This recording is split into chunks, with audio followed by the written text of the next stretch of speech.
पुणे मेट्रोच्या ruby hall clinic ते रामवाडी टप्प्याचं पंतप्रधान नरेंद्र मोदी यांच्या हस्ते आज ऑनलाईन पद्धतीने उद्घाटन झालं। दुसरीकडे पुणे मेट्रो उद्घाटनावरून आमदार रवींद्र धंगेकर आणि भाजप नेते हेमंत रासने यांच्यात श्रेयवादाची लढाई पाहायला मिळाली। रुबी हॉल ते रामवाडी मार्गिका मेट्रोचं काम फडणवीसांच्या काळात मार्गी लागलं असं भाजपच्या हेमंत रासनेंनी म्हटलं, तर मेट्रो सुरू करण्याबाबत काँग्रेसने पुढाकार घेतला होता असा दावा धंगेकरांनी केलाय।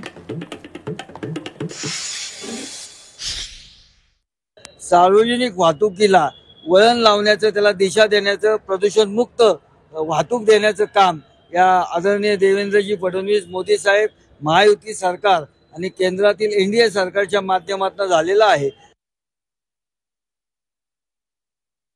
खरं याचं पुणे शहराचं मेट्रोचं सगळं रिपेअर आणि उद्घाटन हे नागपूरच्या अगोदर झालं होतं। नागपूरची मेट्रो पळून 2 वर्ष झालं, पण पुण्याची मेट्रो अजूनही पळते।